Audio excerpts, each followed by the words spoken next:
Abra sua Bíblia em Atos dos Apóstolos, no capítulo 19, a partir do verso 23. Atos capítulo 19, partindo do verso 28. Antes de entrarmos à guisa de introdução, eu quero ler um parágrafo da nossa confissão de fé. Confissão de fé tem tudo a ver com aquilo que nós cremos. Queridos, nós estamos reunidos nesse ajuntamento e nós temos algo que nós cremos em comum, que é a nossa confissão de fé.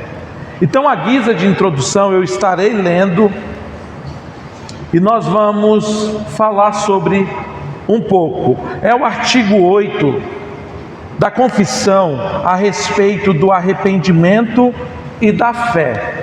Preste bem atenção o que esse bloco diz sobre arrependimento e fé.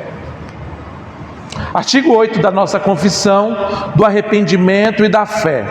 Cremos que o arrependimento e a fé são deveres sagrados e também graças inseparáveis, operada em nossa alma pelo Espírito regenerador de Deus, por meio das quais, profundamente convencidos de nossa culpa, perigo, incapacidade e do caminho da salvação por meio de Cristo, voltamo-nos para Deus com genuína contrição, confissão e súplica por misericórdia, ao mesmo tempo que recebendo de coração o Senhor Jesus Cristo como o nosso profeta, sacerdote e rei, e confiando somente nele como o único e todo suficiente Salvador. Nós cremos que para um viver de fé é necessário, central, arrependimento e fé. Vocês ouvirão agora o sermão deste domingo. Queridos, a minha voz pode chegar no ouvido de cada um, mas se não for pelo Espírito Santo trazendo arrependimento e fé, você permanecerá, nós permaneceremos endurecidos. A palavra de Deus, ela precisa gerar alguns efeitos, conforme a nossa confissão de fé nos traz. Arrependimento e fé, que somente pelo Espírito Santo. Já nos arrependemos dos nossos pecados, já recebemos Cristo Jesus como nosso Senhor e Salvador. Possamos pensar sobre isso neste sermão. Leia comigo a partir do verso 28 em sua Bíblia. Diz assim a Escritura: ouvindo isto, ficaram furiosos e começaram a gritar: grande é a Diana dos Efésios. A confusão se espalhou pela cidade e todos juntos foram correndo para o teatro, arrastando consigo os macedônios Gaio e Aristarco, companheiros de Paulo. Quando Paulo quis apresentar-se ao povo, os discípulos não permitiu. Também algumas autoridades da província, que eram amigos de Paulo, mandaram um recado pedindo que ele não se arriscasse indo ao teatro. Uns, pois, gritavam de uma forma, outros de outra, porque a assembleia tinha virado uma confusão. E, na sua maior parte, nem sabiam por que motivo estavam reunidos. Então tiraram Alexandre do meio da multidão, e os judeus o empurraram para a frente. Este, acenando com a mão, queria falar ao povo. Quando, porém, reconheceram que ele era judeu, todos, a uma só voz, gritaram durante quase 2 horas: grande é a Diana dos Efésios. Preste bem atenção. Eles gritaram por quase 2 horas: grande é a Diana dos Efésios. Verso 35, o escrivão da cidade, tendo apaziguado o povo, disse: Senhores Efésios, quem não sabe que a cidade de Éfeso é a guardiã do templo da grande Diana e da imagem que caiu do céu? Ora, não podendo isso ser contestado, convém que vocês se mantenham calmos e não façam nada de forma precipitada. Verso 37, porque esses homens que vocês trouxeram para cá não profanaram o templo, nem blasfemam contra a nossa deusa. Verso 38, portanto, se Demétrio e os artífices que o acompanham têm alguma queixa contra alguém, saibam que existem os tribunais e o pré-consúlis que acusem uns aos outros. Mas se vocês estão pleiteando alguma outra coisa, isso será decidido em assembleia regular. Porque também corremos o risco de sermos hoje acusados de revolta, não havendo motivo algum que possamos alegar para justificar este ajuntamento. E havendo dito isso, se dissolveu a assembleia. Pai, essa é a tua palavra, este é o teu povo que aqui se reúne. Nós nos colocamos diante do Senhor como necessitados. Nós nos colocamos diante do Senhor como aquele que criou, sustenta todas as coisas. Para onde iremos, Senhor, se só o Senhor tem as palavras de vida eterna? Por isso, perdoa-nos, ó Deus, os nossos pecados. Ó Deus, sara o nosso ser, salva a nossa vida. Que seja gerado, ó Deus, pela tua palavra, arrependimento e fé nesta manhã. Senhor, podemos ter aqui neste lugar homens totalmente perdidos, mulheres perdidas, jovens, Senhor, que eles possam olhar nesta manhã para as suas almas. Ó Deus, examinar o seu coração e se voltar inteiramente para Ti, recebendo-o como Senhor e Salvador de suas vidas. É o que nós te pedimos, em o nome santo do Senhor Jesus. Amém e amém. Queridos, nós daremos continuidade àquilo que nós começamos a falar no domingo anterior. E de repente você não estava aqui no domingo passado. Mas nós falamos a respeito dos ídolos do coração. Nós falamos que os ídolos eles podem ser vistos de diversas maneiras. Hoje de repente nós não temos ali o templo essa falsa deusa Diana. Mas um ídolo do coração pode ser sua profissão, um ídolo do seu coração pode ser o dinheiro, o ídolo do coração pode ser os prazeres e tantas outras coisas mais.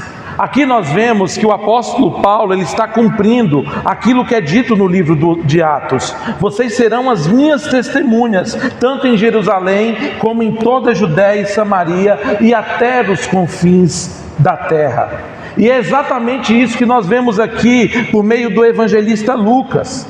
Cristo subiu aos céus, continua realizando a sua obra, a palavra de Deus continua crescendo, como nós vemos ali no contexto de Atos dos Apóstolos. Quando a gente chega aqui em Atos 19, Paulo está numa cidade conhecida como Éfeso.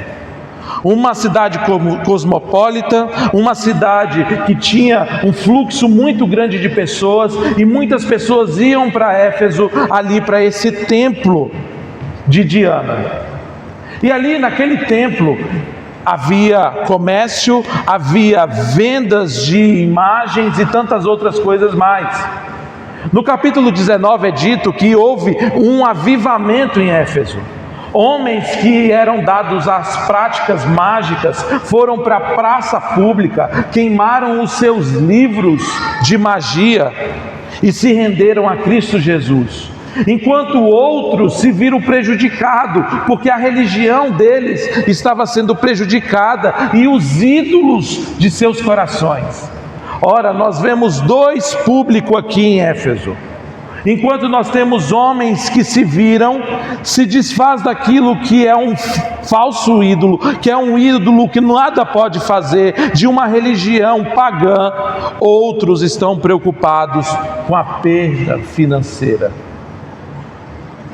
Quando você olha para o Evangelho e sabe aquilo que vai te custar, você olha para a maravilhosa vida em Cristo Jesus,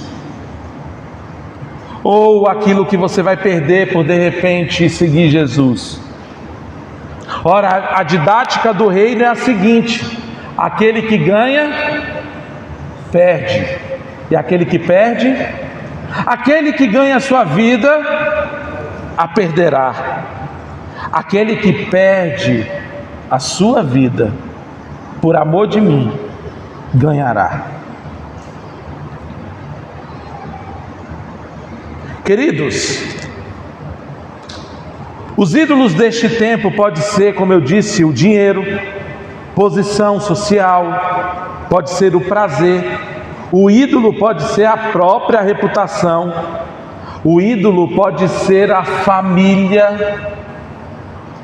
A minha família, os meus está acima do meu Senhor e Salvador.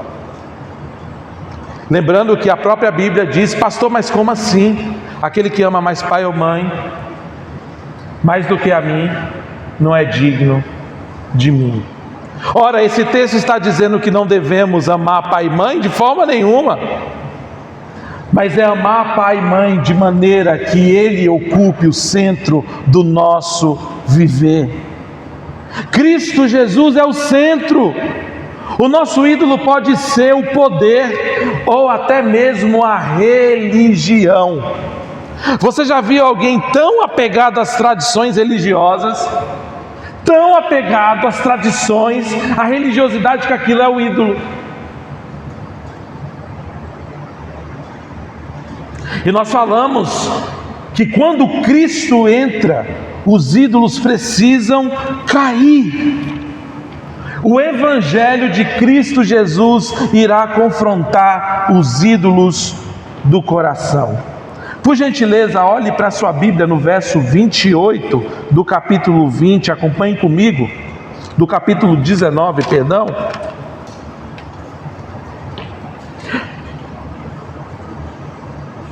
Capítulo 19, verso 28. Ouvindo isso, ficaram furiosos e começaram a gritar: grande é a Diana dos Efésios. Ora, queridos, por que eles começam a gritar: grande é a Diana dos Efésios? Se você observar aqui a progressão do texto, primeiro vem o que? A ira. Eles ficam indignados porque o negócio deles, os artífices, eles ficam indignados porque ali há um prejuízo financeiro. As pessoas estão se convertendo em Éfeso. E agora o que a gente vai fazer com o nosso comércio? Primeiro eles ficam irados, depois vem os gritos, e agora a confusão. Aqui o evangelista Lucas vai dizer que muitos deles nem sabiam porque estavam reunidos naquele lugar. E não é isso que o pecado gera, não é isso que a idolatria gera. A idolatria gera cegueira espiritual. A idolatria gera confusão, balbúrdia. Deixa eu te dizer uma coisa e olhe bem para mim. Se você tem um ídolo hoje no teu coração, na tua vida, esse ídolo irá trazer balbúrdia, confusão, cegueira espiritual. Sabe por que muitas vezes muitos de nós ficamos inquietos?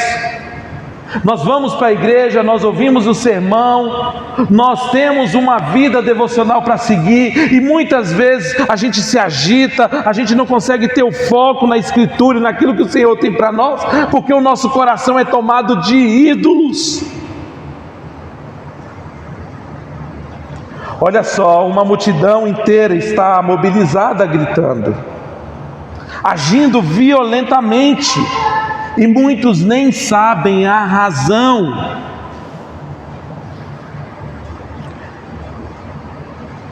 Se você olhasse hoje para o seu ser, para a sua vivência, quando você sai por aquelas portas, se pudéssemos olhar que tipo de confusão nós estamos envolvidos.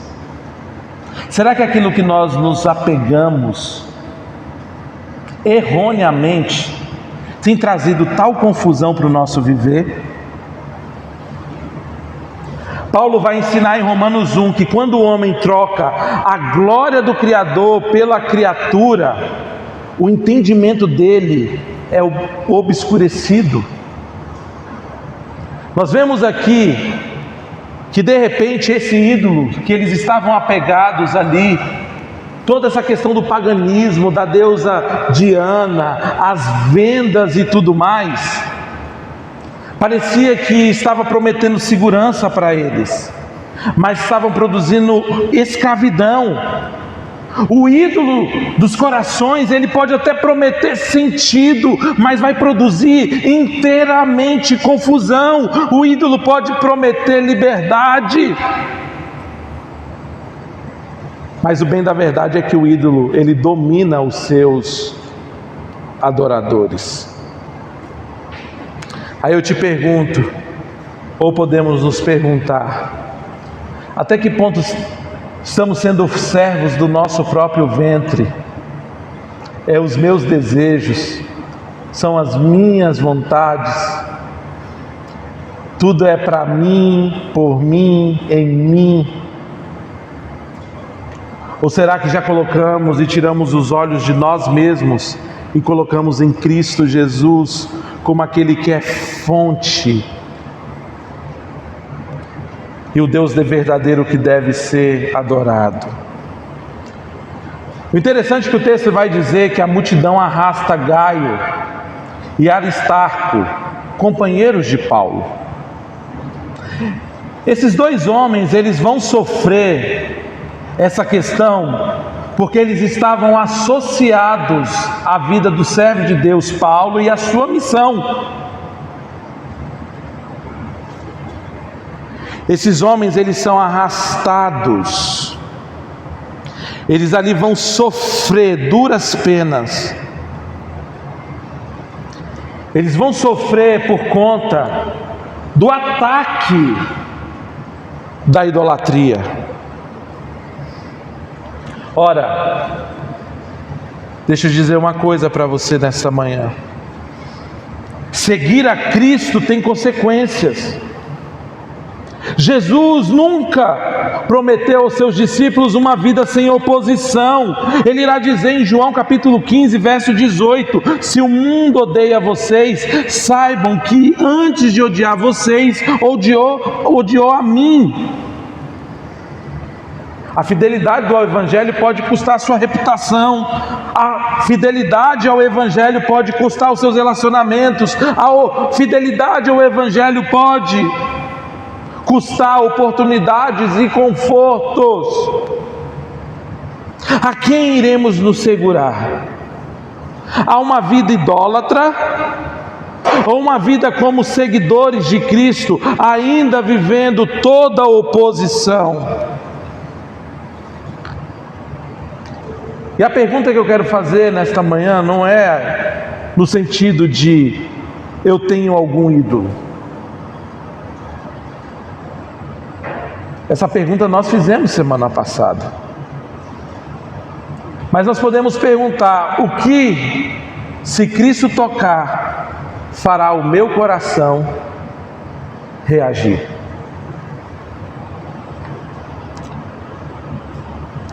Se Cristo tocar aquela reserva financeira, que pode ser que seu coração tenha colocado a confiança toda naquela reserva.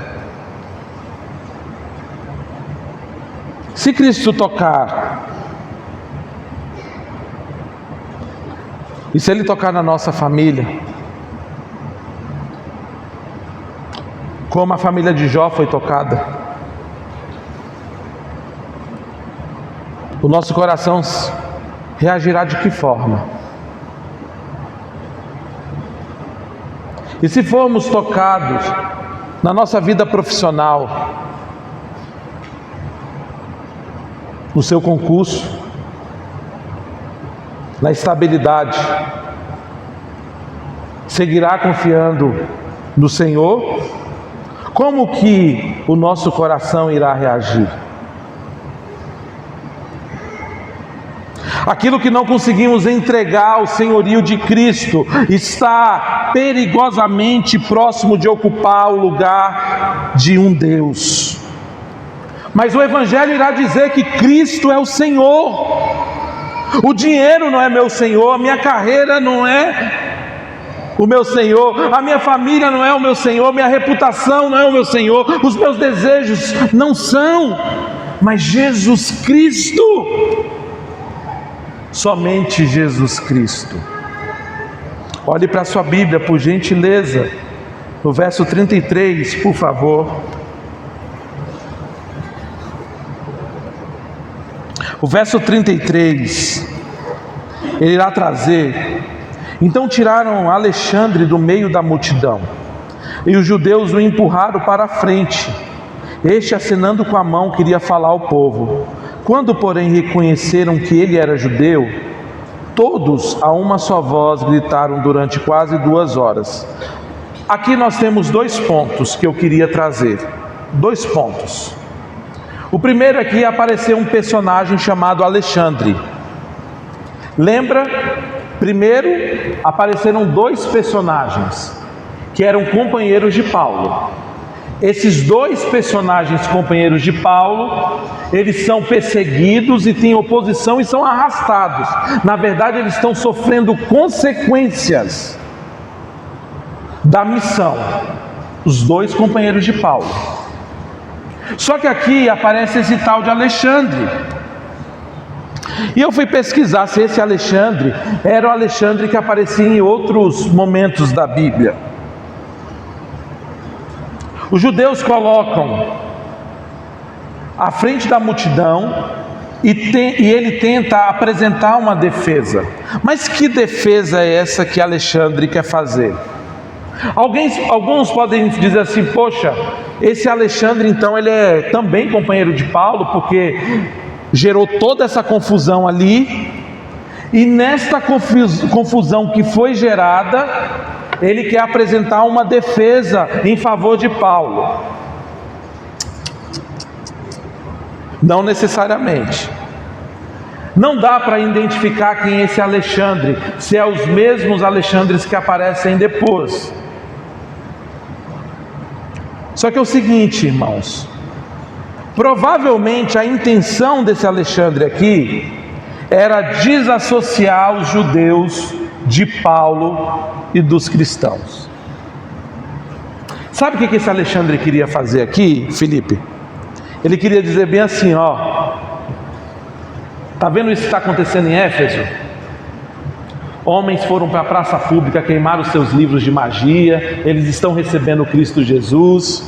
Está vendo isso que está acontecendo em Éfeso? Os artífices, eles estão com prejuízo porque a religião deles está sendo confrontada. A gente não tem nada a ver com isso. Imagine você no seu trabalho, imagine André lá na UNB, você se posiciona na palavra de Deus, você proclama o Evangelho, a palavra de Deus, e lá dentro do seu trabalho ocorre um avivamento, pessoas começam a se converter. Ao passo que pessoas começam a se converter, existem alguns prejuízos financeiros, econômicos. Aí alguém se levanta para dizer assim: eu não tenho nada a ver com isso. Provavelmente era o que Alexandre, esse judeu, queria fazer. Isso me leva a crer no seguinte: que no contexto do Evangelho, da pregação e das coisas de Deus, existem aqueles que são seguidores de Jesus e que vão sofrer as duras penas de ser um seguidor. Mas também irão se levantar aqueles que eles não estão nem aí concernente à verdade de Deus, à obra de Deus. Quem que você e eu somos no tocante a essa multidão? Este é o primeiro ponto. O segundo ponto é que é dito assim: e durante aproximadamente 2 horas gritaram: grande é Diana, ou Ártemis dos Efésios. Durante quase quanto tempo a gente tem de culto aqui, gente? Em torno de 1h30. Às vezes dá 1h, dá 1h20. No dia de ceia, por exemplo, que o culto avança um pouco mais, a gente consegue ver alguns bem agitados, assim: meu Deus, esse pastor não vai liberar o povo. Agora imagina aqui, por 2 horas, eles gritando: grande é Diana dos Efésios. E quando a gente vem para a igreja, vocês lembram aquilo que eu falei na introdução? A gente vem para a igreja apáticos, a gente mal abre a boca, a gente vem para a igreja, mas se tivéssemos num jogo de futebol. A gente vem para a igreja carrancudos, pesarosos. Se o pastor pedir então para levantar a mão, misericórdia, pastor, eu vou ter que levantar a minha mão para esse Deus. Que blasfêmia! Então você está contra os salmos, porque nos salmos a congregação levanta as mãos para adorar o Senhor. Se aquela menina do louvor então não pedir, mas bater palma, misericórdia.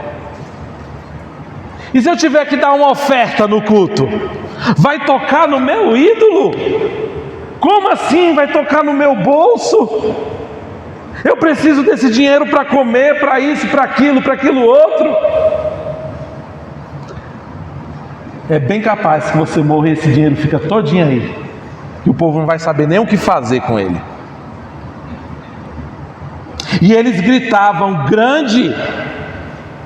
Ora, irmãos, nós já vimos Paulo dizendo que esse ídolo aqui, ele é falso, ele é produzido por mãos humanas, mas o Deus que nós servimos, ele é grande, ele é criador, ele é soberano, ele é divino, nele é concentrada toda a plenitude da divindade. Esse Deus que nós vemos, ele tem poder sobre a morte. Esse Deus que nós vemos, ele tem poder sobre a vida. Este Deus que nós temos, ele ressuscitou a Lázaro, ele pelo seu Espírito ressuscitou a Cristo Jesus, e a gente chega diante dele e não o adora de maneira devida. Sim, irmãos, a nossa alegria, ela não é gerada por um entusiasmo barato, ou por uma questão emocional, mas porque nós amamos o nosso Senhor acima dos ídolos. Esses homens, eles ficaram gritando durante 2 horas, e sabe o que esse falso Deus podia fazer? Nada. Mas na sua cegueira, eles estavam ali entregando tudo. E nós não entregamos absolutamente nada para o Senhor. Quando você olha para Apocalipse capítulo 4, os 4 seres viventes estão prostrados dizendo: Santo, Santo, Santo. Quando você olha em Apocalipse capítulo 4, você enxerga que os 24 anciãos, eles se dobram, depositam a coroa e diz: Santo, Santo, Santo. Existe expressão de louvor, existe alegria de estar diante do Deus Criador.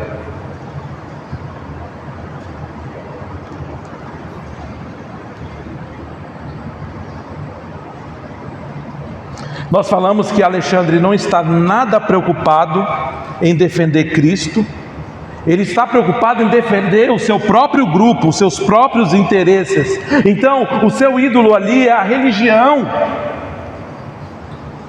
Existe uma religião que busca preservar a si mesma, sem se render a Cristo. É possível defender a tradição, é possível defender a denominação, é possível defender a reputação religiosa. Nós somos batistas, mas estarmos distantes de Deus, ao passo que os ídolos já tomaram conta do nosso coração, e ainda assim não defender o Evangelho. Olhe para a sua Bíblia, por gentileza, do verso 30. O texto irá dizer: quando Paulo quis apresentar-se ao povo, os discípulos não permitiram. Também algumas autoridades da província, que eram amigos de Paulo, mandaram um recado pedindo que ele não se arriscasse indo até o teatro. Agora entra em cena Paulo, que é o fomentador, aquele que é o arauto, que prega, o proclamador do Evangelho. E disse que nesse contexto de confusão, Paulo queria o quê? Se apresentar diante da multidão, em sua defesa. E o texto vai dizer que não é permitido. Paulo queria entrar no teatro. Isso demonstra coragem. Haviam milhares de pessoas reunidas. Paulo ele não está preocupado com a sua segurança, mas os amigos sim. E o interessante é que Paulo ele não vai. Existe aqui um cuidado. Existe aqui um olhar tão cuidadoso. Encontramos um equilíbrio, irmãos. Paulo tinha coragem e os discípulos tiveram prudência. No tocante a toda essa confusão, o que aconteceria com Paulo se de repente ele tivesse ido? Se Deus quisesse livrar da multidão, livraria. Aqui nós vemos os quadros da soberania de Deus. Queridos, olharmos para a soberania de Deus não é desprezar os meios que Deus irá utilizar para a nossa preservação, mas olhamos para a soberania de Deus e vemos que Deus estava preservando Paulo e ele não entra. Isso também é obra da providência. No meio de toda essa confusão, amigos de Paulo sendo expostos, Paulo sendo preservado, pessoas tentando preservar os seus próprios interesses, nós vemos quem está por detrás disso: a poderosa e soberana mão do Senhor. Queridos, há momentos para permanecer, há momentos para sair, há momentos para falar, há momentos para esperar. A igreja precisa ser corajosa, você precisa ser corajoso no tocante às coisas e à vivência com o Senhor, mas você não precisa ser imprudente. Nós precisamos depender do verdadeiro Deus. Nós não iremos fugir da oposição simplesmente porque existe oposição, mas nós iremos confiar que Deus, Ele governa os meios, Ele tem todo o poder e domínio sobre todas as coisas e até mesmo as confusões que nos cercam.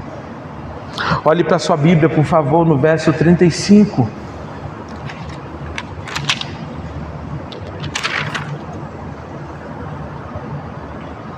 O escrivão da cidade, tendo apaziguado o povo, disse: Senhores Efésios, Quem não sabe que a cidade de Éfeso é a guardiã do templo da grande Diana e da imagem que caiu do céu?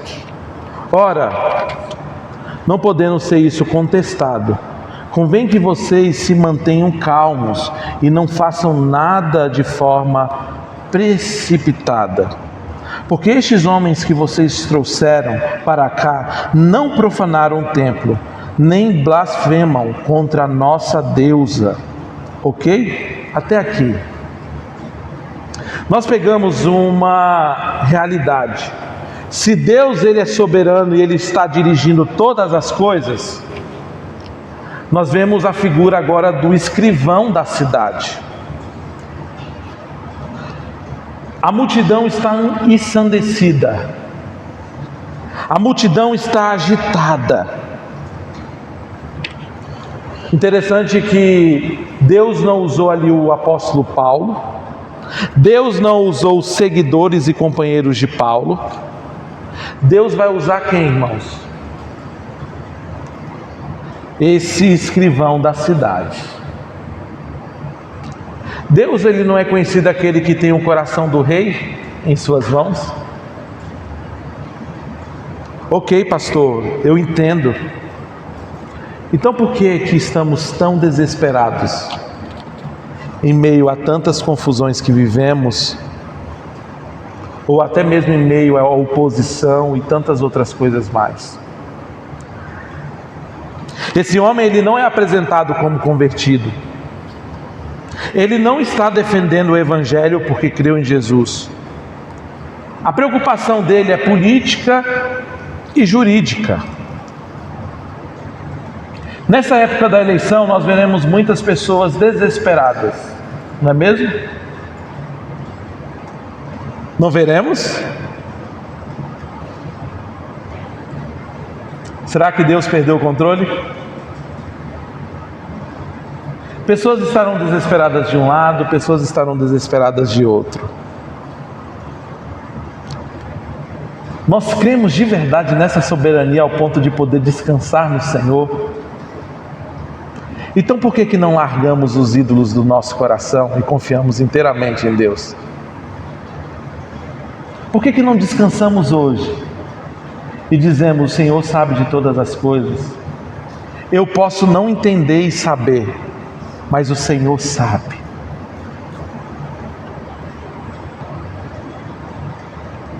O escrivão da cidade, ele dissolveu a assembleia.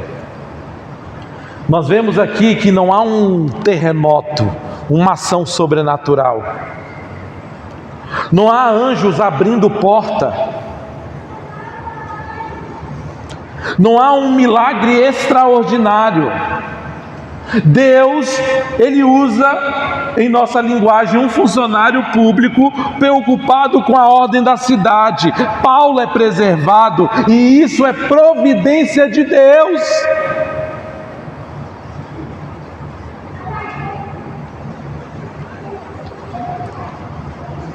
A providência divina enfatiza que Deus preserva e governa todas as coisas de maneira soberana, sem eliminar a responsabilidade das criaturas. Atos 19 deixa claro uma coisa: Demétrio age, ele está preocupado com seus ganhos, a multidão também, os discípulos também, o escrivão também. Todos possuem as suas próprias motivações, mas acima deles está o Deus que governa todas as coisas. E que área do nosso viver que nós temos nos apegado a ídolos, nós teremos de dizer: Deus governa todas as coisas, e é por isso que eu vou colocar minha confiança inteiramente nele. Pense agora, feche seus olhos. Eu quero te dar alguns segundos.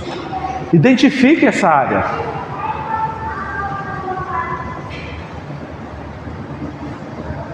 Talvez a grande dificuldade da sua vida hoje para seguir a Jesus é abrir mão dos ídolos. De repente o seu ídolo pode ser até mesmo uma bebida alcoólica, algum tipo de droga. O seu ídolo pode ser o dinheiro. Estão todos agindo em favor de si mesmos. Mas em que área nós deveremos nos voltar hoje e dizer: Deus é grande e eu colocarei nele toda a minha confiança? Pai, esta é a tua igreja e o teu povo aqui reunido. Nós estamos diante do Senhor que fez os céus e a terra. O Senhor conhece o nosso coração idólatra. O Senhor conhece, ó Deus, os nossos medos e até mesmo a nossa falta de confiança no Senhor. Nós temos confiança nesta vida e além desta vida. Nós temos, ó Deus, a alegria de saber que ainda que a nossa vida temporal, o nosso tabernáculo sejam desfeitos, o nosso tabernáculo terreno, nós temos um garantido com o Senhor. Senhor, nós estamos aqui. Derruba, Senhor, e destrona os ídolos do nosso coração. Senhor, não nos deixe confiar no prazer, nas emoções, mas que possamos confiar somente no Senhor. Senhor, destrona os ídolos que nos roubam de Ti. Senhor, nós não queremos chegar naquele grande dia e ouvir: em verdade vos digo que não vos conheço, porque servimos a outros ídolos. Nós queremos servir somente o Senhor, ó Deus. Por isso, destrone os ídolos do nosso coração, seja quem for, como for, que possamos nos apegar em Ti, confiar em Ti, descansar em Ti, porque somente o Senhor é soberano, somente o Senhor tem um controle da vida. Converta o nosso coração duro, Senhor, e que possamos sair daqui confiantes que o Senhor tem cuidado de nós e que não devemos, Senhor, ser dominado por qualquer outro, porque o Senhor é a nossa fonte verdadeira. É o que nós oramos e te bendizemos em o nome santo de Jesus. Amém e amém.